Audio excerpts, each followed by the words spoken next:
Mace, I am emotional and opinionated. I'm going to be both. That can be a very explosive combination. That's a combination that can get me an email from corporate. So I have to be careful. I'm expecting you to manage my behavior. Can you do that for me today? I'll try. I mean, it's like you're asking me to change the channel of a river here. I mean, I don't know, especially if it's a flood of emotions coming down the riverbed. I don't know that there's anything I can do. You know, it might be like, hey, it might be like a river basically creating a new canyon, right? I mean, isn't that how the Grand Canyon was formed? I believe so. I'm sorry that part of your job description today includes babysitter, but I am sick and tired of people losing their mind over Sam Darnold not really choosing Minnesota over Denver because Denver didn't want that money. They didn't want to pay him that money. This is Sam Darnold. It's not going to take the Broncos out of the first round quarterback conversation. If they were to got Sam Darnold, would we feel much better if Sam Darnold was here? I have a feeling, I put it out on Twitter, Mace, I don't think Sean Payton's too ate up about this. So yeah, Sam Darnold chose the Minnesota Vikings. It doesn't mean Denver stinks or, oh, how the mighty have fallen. None of that. And I'm going to piss off a lot of our friends. They'll be fine. I'll be fine. But understand the business of football. Sam Darnold's not going to be here because the Broncos didn't want to pay him that much money, and it wasn't going to take him out of the first round conversation anyway. I mean, all of that is true. And look, let's just take the example of another Sam about whom I wrote at denversports.com this morning, Sam Howell. Yes, Sam Howell might cost you a draft pick. Probably looking at, I'd say, a fifth-round pick. To be one of those you got 3 fifth-rounders, right? Sam Howell has a cap figure, if you trade for him, of not even $1 million, $985,000. Okay? That's not even 10% of Sam Darnold's cap figure 1 year, $10 million with the Minnesota Vikings. What's better for a team that, even though it has created some cap space, they're still trying to negotiate things, especially if they want to take the bigger of the two salary cap hits on Russell Wilson, right? If you want to take a $53 million hit this year, you've got to create some space yet. And so they've got $40-some million coming into the day, but 18 of that is needed to get the $53 million cap cost absorbed this year for Russell Wilson, right? And then you have $13 million in rookie contracts coming as well, in all likelihood. $10 million for Sam Darnold, that's too much, man. That's too much. Give me Sam Darnold. Give me Sam Howell at not even 10% of the cost, because he's a heck of a lot more than 10% of the quarterback. He may well be the superior quarterback, quite frankly. Right. And you and I had suggested Sam Darnold months ago as a possibility for the Broncos. Then you had run across some stuff and you'd shared it with me, and we tried to kind of haze people a little differently. Like, okay, yeah, they'll have interest, but maybe not as much as we think. But everyone's acting today. And again, a lot of our friends in the Denver media, like, oh my God, I can't believe the Broncos couldn't even convince Sam. None of that is true. And I seek the truth and speak the truth. Sam Darnold wasn't going to make us, we're not going to be like super excited if Sam Darnold's the quarterback right now. We're still saying, who's the first rounder? That's what I want to know. Yeah, exactly. And all these possibilities that were there and are there, it's still, okay, you're going to get a quarterback in round one? I mean, nobody's talking about Minnesota being out of the quarterback mix in round one because they got Sam Darnold, right? No. Shouldn't that tell everybody something? Exactly. Yeah. But I mean, yet, it's another possibility. Yes. Another arrow in the quiver, as it were, but that's it. Nothing more than that. Yeah. And Sam Howell is a much better option for the Denver Broncos. I would say a much better fit. And you bring up the money, the fit, like it's just science. It makes sense. And with the price tag that we have with Mac Jones, still waiting on the Justin Fields thing, that is odd. And I don't think Denver's getting involved in the Justin Fields thing. Adam Schefter reporting teams are looking at him as a backup. I feel bad for Fields, but still, like Mace, the price tag, fine, fifth rounder. The literal price tag, less than $1 million, great. The fit, fantastic. I mean, it just makes too much sense. I'm actually surprised we haven't heard it yet. Well, the reason why you haven't heard it is, what's the motivation for Washington to move on just yet. They can see if there are multiple offers. They have Marcus Mariota, though. The thing is, if they have multiple offers, multiple teams interested in Sam Howell, it does affect the price a little bit. But at the same time, everybody knows it's going to be number 2 overall pick at quarterback and Mariota. There's no room at the end for Sam Howell, right? Right. So ultimately, there's going to be a deal made regarding Sam Howell going somewhere. I think he makes a lot of sense for Denver. I think he makes more sense than Sam Darnold. By the way, Sam Howell, Sam Darnold, too. It's like Paytons. We have a lot of Paytons and we have a lot of Sams. Yeah. So maybe can't we have add a Sam and get rid of a Payton? Can't we have a Dave? No, Sam and Dave back in the 1960s. There you go. Sam and Dave, Cease and Mace. There's only one Cease and Mace. And there's really a thing, Mace. There's a limit for everything. Okay. So I'm not saying give up a first rounder for Sam Howell, and they don't have a second rounder. And I wouldn't even say a third rounder. If you have to move it up to the 4th and you give up a 4th rounder, okay, that's me. What about you? Is there a line where you just say, okay, there's too much interest on Howell, I'm out? I wouldn't want to give up a 4th because unfortunately your draft capital is such where you could really use that 4th. Mm-hmm. I'd say probably the 5th, and that early 5th round pick that you got from Cleveland for Jerry Jeudy, that's probably as high as I'll go. I do wonder if once you get George Payton involved in the negotiation, if he doesn't try to pull off the George Payton special, which is to get a player but have the same number of picks as you had before the trade. So like Sam Howell and a 7 for a 5, right? That's the George Payton kind of deal right there. Like it's Sean Payton's show, but George is doing like the execution of stuff like that. Yeah. Trades and so forth and negotiations. That would be very on brand for George Payton.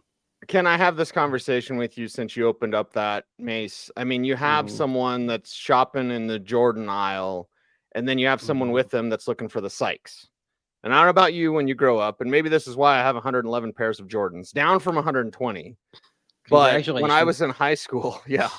Hey, Nikki Jabala asked me, like, why do you have so many pairs of Jordans? I said, I'm a damaged person. Shopping is my therapy. So, in high school, I was the guy with the Sykes. Because we were at Kmart, right? We couldn't afford the Air Jordans like everyone else had. So I understand that sort of mentality of shopping for the bargain. But can that really work? Honestly, I just said, drop a Payton, add a Sam. Well, it ain't going to be Sean Payton that gets dropped. And at the end of the day, it's just 2 opposing philosophies that just don't seem like they're going to work. Guy's looking for a bargain and a guy's looking for a star. How do you do that? Compromise. Or you simply say, if you're Sean Payton, it's my show. This is what we're doing. Execute the plan. Okay. Look, I mean, I think we all know who the period that ends the sentences at Sanctuary Health Training Center is when it comes to football. Mm-hmm. It's the guy that walked in last year and said that Russell Wilson wasn't going to have Team Russ around the building anymore. Yeah. So I think they can coexist, but it's a coexistence of George Payton doing what Sean Payton wants, Sean's saying, okay, I want this type of player. We're going to, and I want the cap I want to be in cap compliance, and then George Payton executing it. Right. But it's not really George Payton's vision in the way it was a couple of years ago when he came in first with Vic Fangio and then hired Nathaniel Hackett. That was a George Payton vision. Right now, it's the Sean Payton vision. And right now, that vision doesn't include Sam Darnold. I'm fine with it. You're fine with it. What about when Jameis goes off the board? And we can mention Drew Lock as well. I'm happy for Drew getting an opportunity with the Giants. Daniel Jones is banged up. Like, Drew might start for them in week 1. But, like, I think he probably will start, actually. Yeah. And Jameis, it's like, I kind of thought that was the cheese pizza in the trunk, to quote Tommy Boy. You don't need the chicken wings because you got the cheese pizza. But it's like, okay, Darnold, I don't care. Jameis, a little bit of a sting, Mace. Yeah, but at the same time, I think what Sean Payton is looking for is the quarterback who, if you turn the page, you start finding out that there is some potential upside there and that maybe they become another possibility to be a franchise quarterback. And so then you have 2 bites at the apple instead of 1. And Jameis Winston, he's on the other side of 30. He is actually, I mean, time flies. This is going to be year 10 for Jameis Winston in the NFL. Year 10 for Jameis Winston, year 10 for Marcus Mariota. I mean, man, the blink of an eye. It just happens. Yeah. Yeah. And I think he's looking for like the next version of that, right? Who's next? It's like, you know, you can't get Baker Mayfield, but you're looking for the next Baker Mayfield, right? That's Sam Howell. Yeah, skill set wise, in a lot of ways, then yeah. There was a time in college where Howell was thought of as that guy. You and I've talked about it. He was thought of as like the next Baker Mayfield. Well, maybe he is. They have a lot in common in terms of skill set. They even have a lot in common in terms of keeping plays alive. Like they're quarterbacks. My mom would say they're scrappers. You know, and I've said this on Sam Howell, his greatest attribute is sometimes his greatest enemy. And that is he doesn't give up on a play. But sometimes that means he's turning a 3-yard loss into a 10-yard loss. Mm-hmm. He's running into trouble. That's something you're going to have to break him of. He needs to learn the art of the Peyton Manning self-sack. He'll have a much better offensive line if he comes to Denver. That is true. And Washington's offensive line was bad. Broncos' offensive line, even though you're taking away Cushenberry out, was 8th in the league in pass block win rate. Also, while we're talking about quarterbacks, I know it came up in the comments. You had 2 Broncos scouts today that were out at Oregon watching Bo Nix. Mm-hmm. So I know people are asking, well, where are the Paytons? Where's George Payton? Where's Sean Payton? This time, look, Oregon, why are you having your pro day today? If you've got a top shelf quarterback prospect, this isn't the week to do it. You'll notice everyone else, you know, SC with Caleb Williams, Michigan with JJ McCarthy, LSU with Jaden Daniels, North Carolina, Drake May, Washington with Michael Penix Jr. They're doing their pro days immediate next week or the week after. They're doing them before the league meetings or after the league meetings, right? They're not doing them during league meetings, and they're not doing them here in the legal tampering period when you really need to be handling the business of building that roster. And that's why there was only one head coach or general manager was at Bo Nix's workout today. Okay. Matt Eberflus of the Bears. Yes. So, George Payton, Sean Payton weren't at Bo Nix. Nothing to see here. Okay. They interviewed him at the combine. They watched him work out the combine. Broncos people, not Peyton or Peyton, but others watched him at the Senior Bowl throughout the week. They were there up in the suite watching practices, and they talked with Bo Nix then. So it's, you know, we'll see. Wouldn't all surprise me, Cecil, if Bo Nix is a top 30 visit next month anyway. And then, oh, well, there you go. That's all you need. Yeah, and Spencer Rattler's pro day as well. Everyone looks good in a pro day. Okay, because I was seeing some throws people were raving about, which is fine. Rattler has momentum. That's important. But I was seeing some throws people were raving about. I was like, that's off. So again, it's like, and it's not like I'm perfect on everything and I know everything, but like, know what you're looking at before you start talking about Spencer Rattler was perfect at his pro day. No, he wasn't, but everyone looks good at a pro day. And pro day gets guys drafted. It's what happened with Paxton. Tim Tebow's pro day, it stopped raining when Tim ran on the field. If there's not a more Tim Tebow moment than that, Mace, I don't know what it is. Zach Wilson's pro day. Oh, exactly. See? That's the one. We want to be drafting off pro days now, people.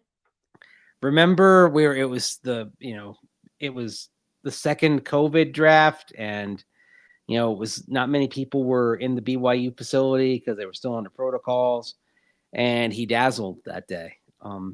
By the way, Zach Wilson, another name who occasionally comes up in trade possibilities. Give me Sam Howell over Zach Wilson any day. And all day. I would even say, and it's not the full sample size, but if you've just watched Broncos games, that means last year you saw Zach Wilson and you saw Sam Howell. Who looked better? It was Howell by miles. Howell was running the show. Yeah, both of them beat the Broncos. Sam Howell was a reason why Washington beat the Broncos. Zach Wilson was not a reason why the Jets beat the Broncos. Yeah, make that clear. So Tyler asked in the chat room, how much of an upgrade is Howell over Stidham? Pretty significant. I think there's a significantly higher ceiling with Howell than with Stidham. And the thing is, Stidham is going to stick to the script, right? With Sam, and this is again, it's sort of it comes in the Russell Wilson thing, but not really, because Sam Howell and Russell Wilson, they're not going to be exactly the same. I think Sam will stay in the pocket a bit more, and Sam, when he has those sacks, it's not him running into them; it's him kind of running around, extending it, and then getting sacked. Whereas with Russ, we saw a lot of spinning into the sack, right?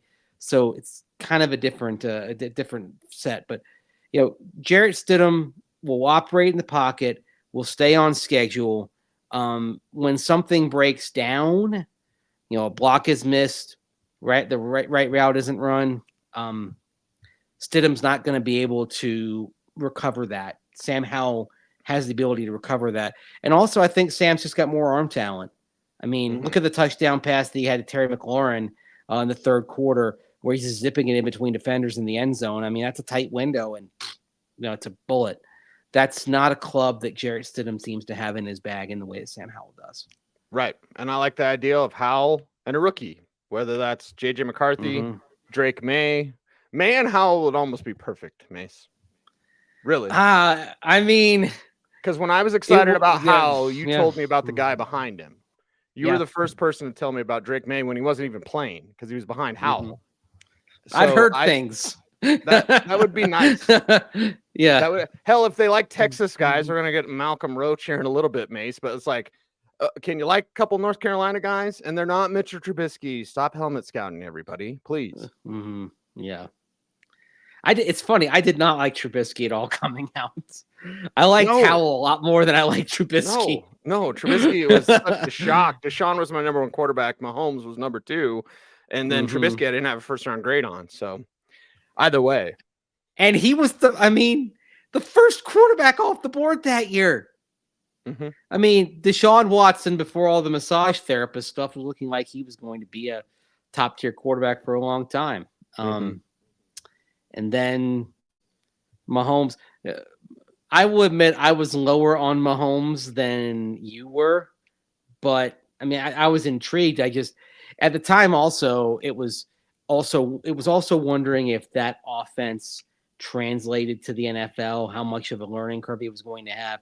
What we see now is, as those concepts have come more to the NFL, the learning curve for a Lincoln Riley type, Cliff Kingsbury type quarterback, it's not the same as it used to be, right? No, not at all. I remember saying Pat Mahomes is the best Texas Tech quarterback I've ever seen. I don't know what that means.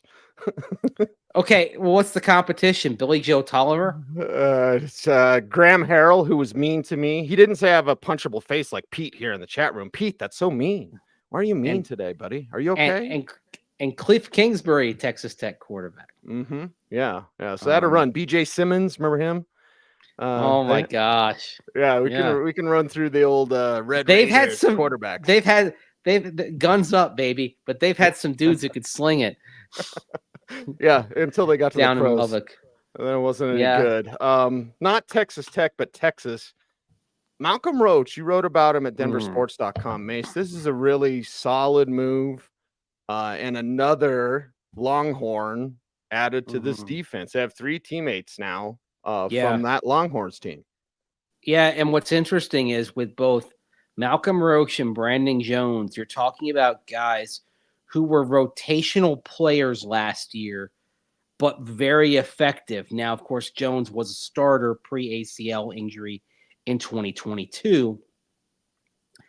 But with both of these players, it's all right, they played well when they were out there.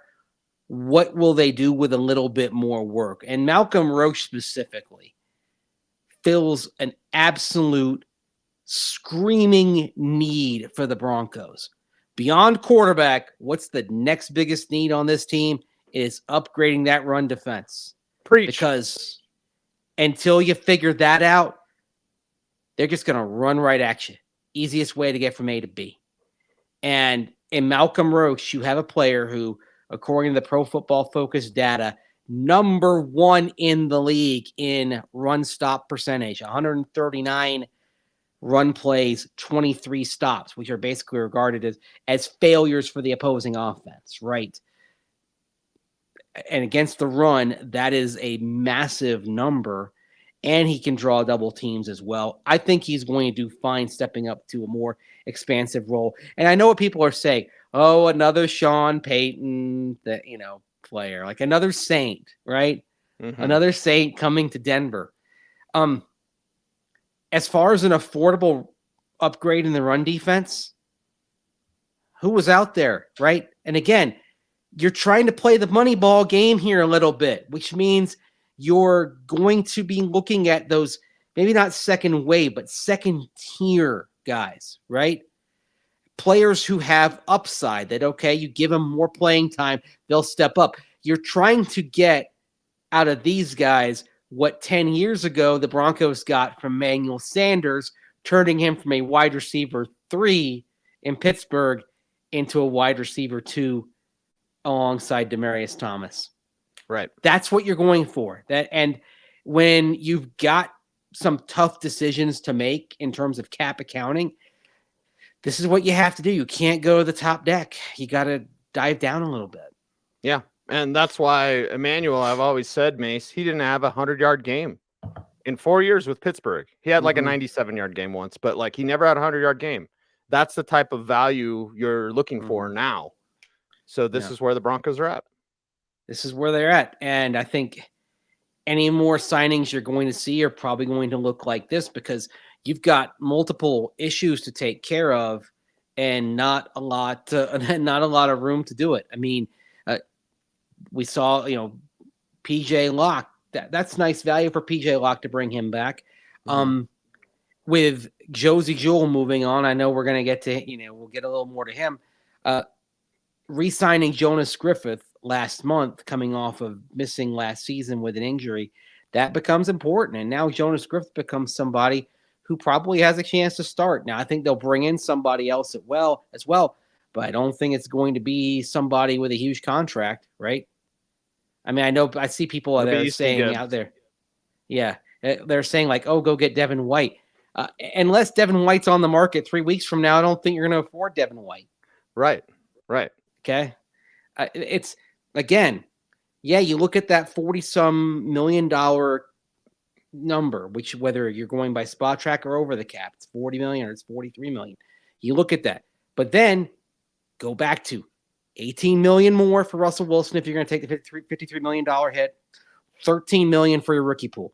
Okay, boom, you just went through $31 million of the 43, like that, right? And this is why you can't get Sam Darnold, at least not at $10 million a year. And this is why we're sitting here. The league year starts tomorrow. Probably another move or two coming, right? There hasn't been anything on DJ Jones yet. Right. And there hasn't been anything on Garrett Bolles yet.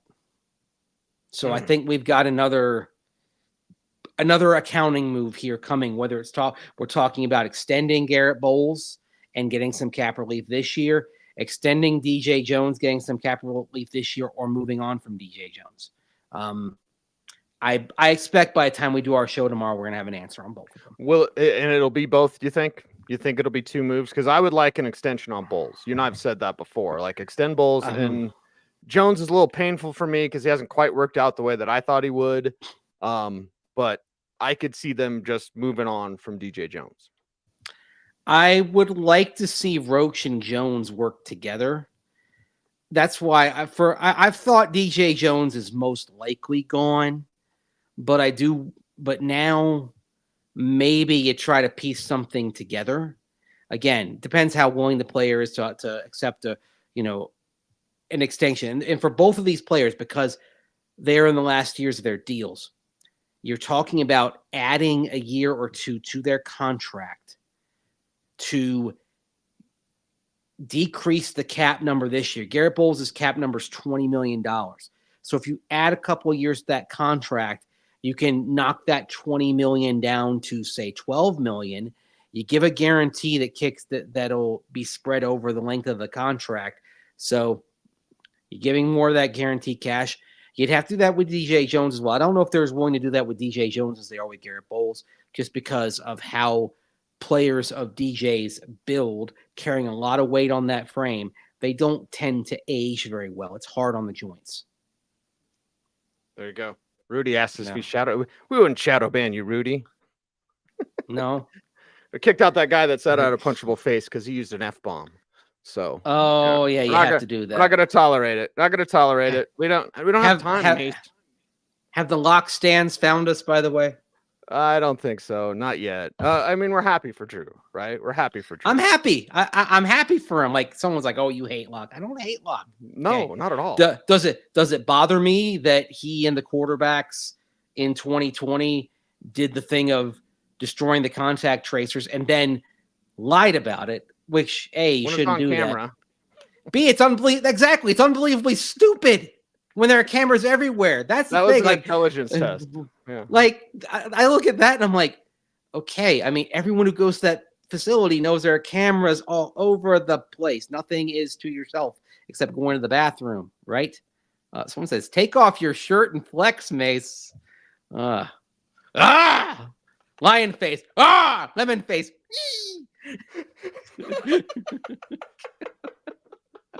Lion face. Lemon face. All right. Anyway, I don't know why I did that to flexing, but if that doesn't become a meme or a GIF or a GIF, I don't know what. Please don't give them idea. Don't give the audience ideas here. Okay. Well, I was talking about myself. Oh God. Anyway, you might put it alongside the Keanu kiss that you're always using. Yes. The Keanu kiss God. for everyone out there, except for the guy that said I had a punchable face. I'm fine. Everybody's fine. Yeah. And I'm not stressed. We had it in the chat room as well. Like, hey, Mason Cease aren't panicked, so I'm not panicked. I think Josh said that. I'm like, yeah, baby. There's no reason to be panicked. You didn't get Sam Darnold. Oh my God. Like, come on, man. Yeah. You know something? If this season would depended on getting Sam Darnold as your quarterback, God help you. God save me. I mean, oh, goodness gracious. I don't think Sam Darnold coming or not coming changed the Broncos' win total. And again, it depends on what else comes down the pike. But look, you don't have to have a quarterback just yet because it's not like you're playing game on Sunday, right? Let's just see where this goes. I think it may work them into a better plan anyway. I mean, Sam Darnold was intriguing, no doubt. I'm intrigued to see what he does in Minnesota. I'll be watching closely with great interest to see if that year of graduate level education he got under Kyle Shanahan in San Francisco translates. We'll see. As Gary Kubiak would say, we're fixing to find out. And as Cecil, Lammey, and Andrew Mason would say, as I go third person, I'm Hans and he is Franz, and we are here to pump you up. You up. Yeah. Well, you were flexing, so. Oh, wait, that's not what we say. We say, do the YouTube thing. So do this. Like, comment, share, subscribe. Hit that notification bell so that you never miss a vid. Yeah. Okay. We'll get it right. There you go. He's Mace. Follow him on all the socials at Mace Denver. I'm at Cecil Lammey saying OBT is BFD. Thanks for watching. Stay tuned. And would you please stay frosty?